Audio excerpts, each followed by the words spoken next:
Puji nama Tuhan, terima kasih untuk kesempatan saat ini di mana saya bisa diberi kesempatan untuk berbagi berkat melalui sharing kebenaran firman Tuhan saat ini.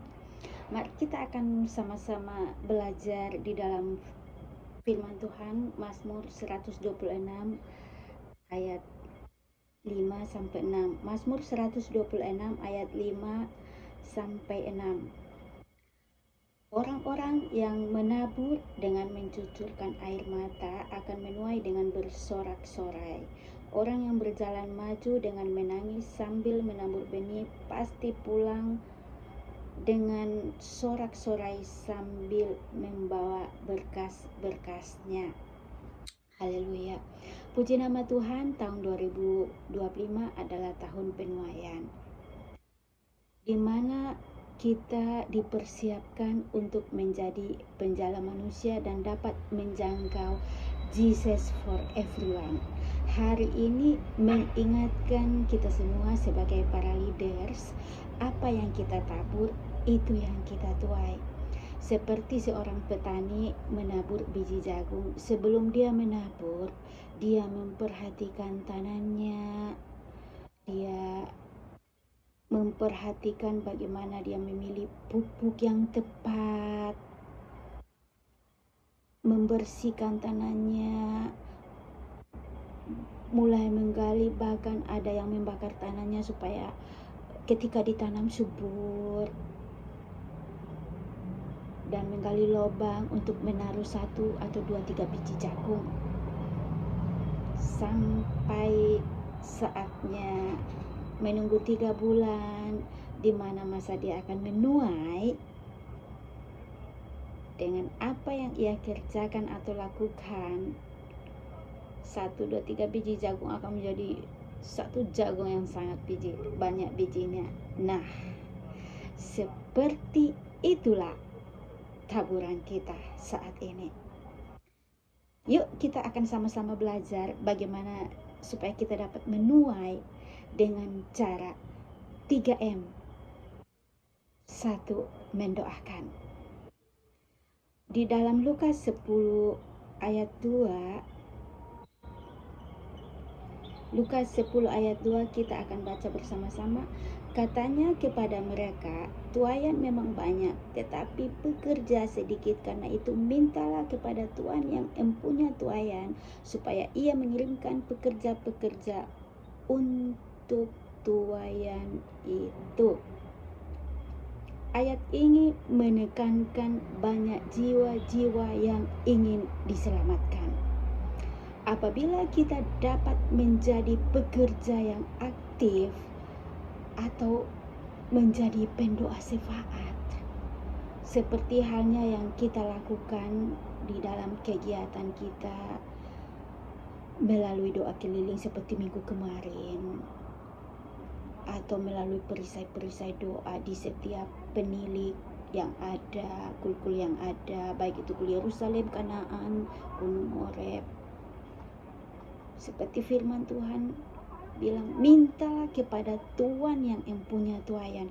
Ayat ini mengungkapkan salah satu prinsip rohani Allah sendiri. Sebab Tuhan bertindak memanggil umatnya untuk berdoa, dan setelah umatnya berdoa, Tuhan juga bertindak melalui pekerjaannya. Makanya sering kita pernah dengar tentang ini, kata-kata yang seperti ini ya. Doakan apa yang kita kerjakan dan kerjakan apa yang kita doakan. Menjangkau jiwa melalui doa, meminta berarti kita mengungkapkan kepada Tuhan. You have to speak out. Seperti itulah. Kita harus ungkapkan kepada Tuhan. Saya akan garis bawahi dari firman Tuhan ini. Seperti firman Tuhan berkata ya, jangan jemu-jemu berdoa dalam hal apapun. kita harus ungkapkan. Apa yang kita ingini kita harus ungkapkan, katakan kepada Tuhan. Jadi jangan kayak kita ingin tapi kita tahan gitu. Kita harus ungkapkan kepada Tuhan, minta kepada Tuhan. Jangan biarkan Tuhan itu men-scan hati kita ya. Jangan. Kita kan banyak kegiatan. Kadang doa peperangan kita doa untuk apa? Kadang perisai doa untuk pelayan jemaat kita doa untuk apa? Kadang di perisai doa kul, misalkan kul Yerusalem kita doa untuk apa? Di doa rantai untuk kul pribadi kita doa untuk apa? Jadi bukannya doa lain yang gak penting, jadi ada doa khusus gitu. Tapi jangan sampai contoh kita doa untuk perisai doa untuk pelayan jemaat kayak kita berdoa ya. Jangan kayak kita udah doa panjang dan lebar tapi doa intinya kita nggak doakan. Dan kita rangkup apa kayak begitulah. Dan kayak sebelum keluar dari isi hati Tuhan, dari isi hati kita, Tuhan sudah tahu apa yang ada di hati kita gitu. Tuhan tahu apa yang menjadi kerinduan kita. Sebelum kita ungkapkan kan Tuhan udah tahu. Jadi kayak begitu. Jadi sepertinya kayak kalau udah begitu memang kita nggak perlu doa karena Tuhan kan udah tahu semua apa yang ada dalam hati kita. Terus ngapain kita harus doa? Tuhan mau kita harus ungkapkan apa yang menjadi pergumulan kita. Tak ingatkan lagi, jangan biarkan Tuhan men-scan hati kita. Tuhan tahu semua kan? Ayo.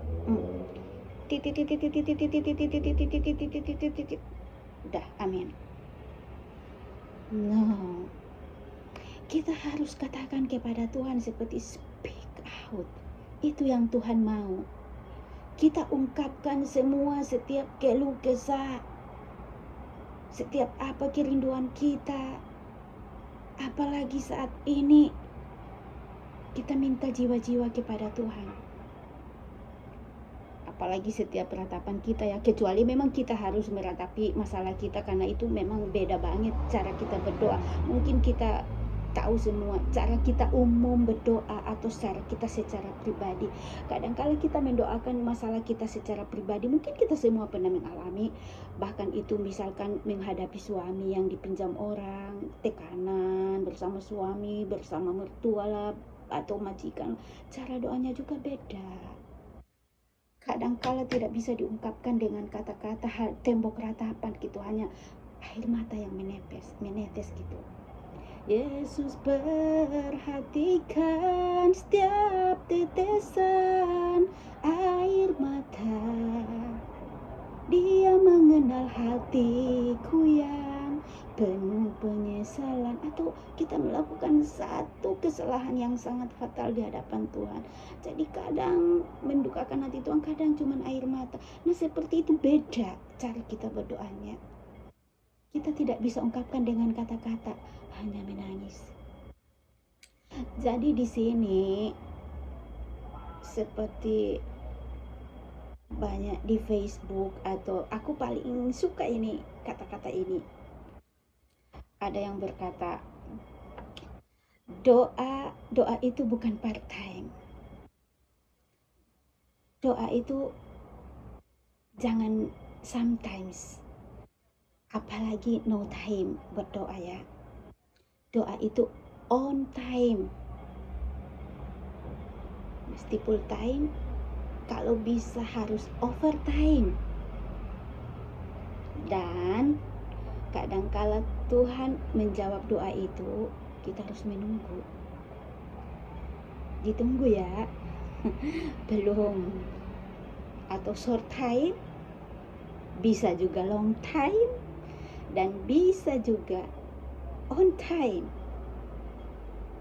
Tetaplah berdoa dan kita percaya kita akan merangkul setiap jiwa melalui doa kita, dan kita akan menuai di dalam kebersamaan, di dalam doa. Kita akan bawa setiap jiwa-jiwa, setiap orang yang kita injili, yang kita temui, yang kita inbox, yang kita rindukan jiwa-jiwa, pasti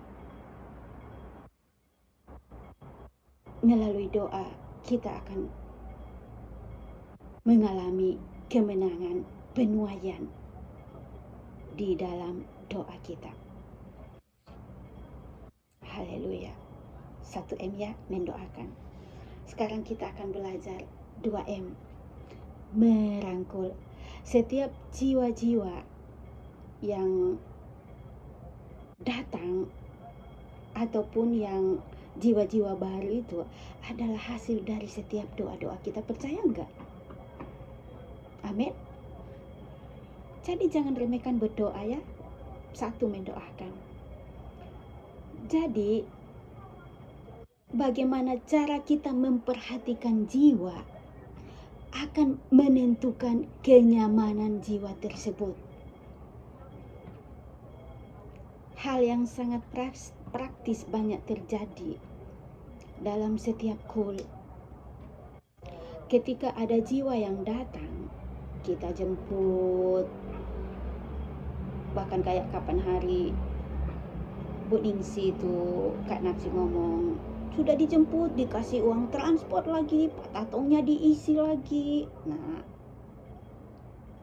sebagai bukti rasa empati kita, dan itu hal yang lumrah dan sewajarnya. Seperti firman Tuhan berkata di dalam Matius 15 ayat 24, jawab Yesus, "Aku diutus hanya kepada domba-domba yang hilang dari umat Israel." Jangan sampai ada anak-anak kul yang keluar dari kul karena tidak diperhatikan. Harus kita garis bawahi itu ya. Please be noted. Jangan sampai. Bahkan saat ini kita sama-sama belajar bagaimana kita dapat menjangkau jiwa yang Tuhan percayakan buat kita di dalam pelayanan kita, untuk merasa nyaman ada di sekeliling kita. Maksudnya bukan tinggal dalam zona nyaman ya, merasa nyaman, mengalami sukacita bersama di dalam satu wadah. Jadi kita rangkul setiap jiwa yang ada. Apalagi saat ini musim dingin, diperhatikan, ada baju enggak? Kita akan bagi berkat baju. Jangan pernah mengabaikan. Kalau dia udah masuk kandang, usahakan jangan pernah keluar kandang. Bukan kita melarang kebebasannya, enggak, itu melanggar HAM. Jadi welcome home, merasa nyaman, merasa diperhatikan, dia otomatis akan bertumbuh, berada di tanah yang subur. Kita akan terus memperhatikan setiap jiwa, dan perlu diingatkan kembali. Kita ingatkan sebelum kita menuai keluar lah. Ini pergumulan setiap jiwa-jiwa yang ada di dalam. Banyak menjadi kendala di dalam kulku secara pribadi. Jiwa yang lama tidak aktif. Ayo kita jangkau mereka dengan kasih. Hubungi mereka, terus doakan mereka. Kita terus follow up. Kuatkan lutut kita, angkat tangan kita di hadapan Tuhan. Perluas kapasitas hati kita untuk terus dapat mengasihi mereka, mau di WhatsApp nggak dibalas, cuma dibaca, atau kadang secara pribadi saya sendiri sering di PHK oleh anak-anakku. Libur nggak? Libur. Ke gereja nggak? Ke gereja. Sampai ketemu udah nggak dibalas, udah nggak dibaca. Udah nyampe mana? Nggak dibaca lagi. Sabar, sabar. Jangan pernah jemu-jemu. Mau dibalas apa enggak? No problem. Jangan pernah menyerah. Hubungi, kasih semangat, kasih support, kasih salam. Biarlah Tuhan yang bekerja dengan caranya Tuhan, apa yang kita tidak bisa jangkau. Itu urusannya Tuhan. Lakukan bagian kita. Rangkul setiap jiwa. Amin. M yang ketiga, menuntun. Ketika hidup diberkati, ketika kehidupan kita diberkati Tuhan, kita percaya otomatis kita juga akan menjadi berkat. Amin. Bless and be blessed. Diberkati untuk memberkati, menjadi berkat. Bagaimana kita menuntun setiap tuayan yang ada untuk kita bisa dapat membawa kehidupan mereka mengalami Tuhan secara pribadi. Ibarat ketika dia masih benih, kita akan menuntun dia ke tanah yang subur. Kita harus memisahkan, dipisahkan,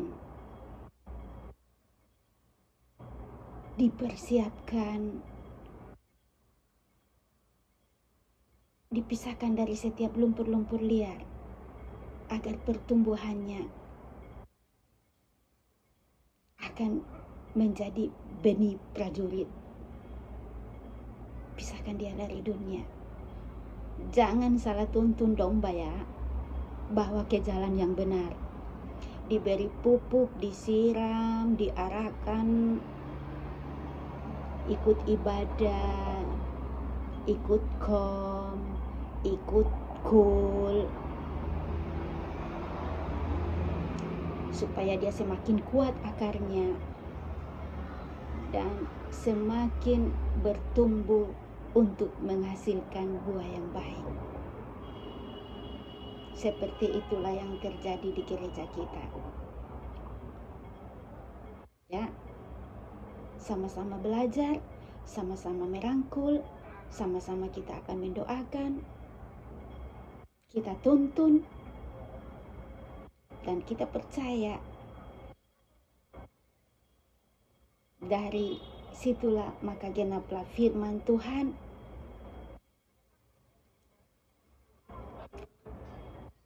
di dalam Yesaya 54 ayat 3 ya. Sebab engkau akan mengembang ke kanan dan ke kiri, keturunanmu akan memperoleh tempat bangsa-bangsa dan akan mendiami kota-kota yang sunyi. Kehidupan jiwa-jiwa akan terus diangkat. Mereka akan menjadi kepala dan bukan ekor. Mereka akan dimultiplikasi. Mereka akan menjadi jiwa yang aktif. Firman Tuhan ya dan amin. Dan kita percaya melalui 3M di atas, mendoakan, merangkul, dan menuntun, kita akan mengalami penuaian. Bersiaplah menerima kelimpahan dan penuaian dalam setiap taburan kita. Amin. Tuhan Yesus memberkati.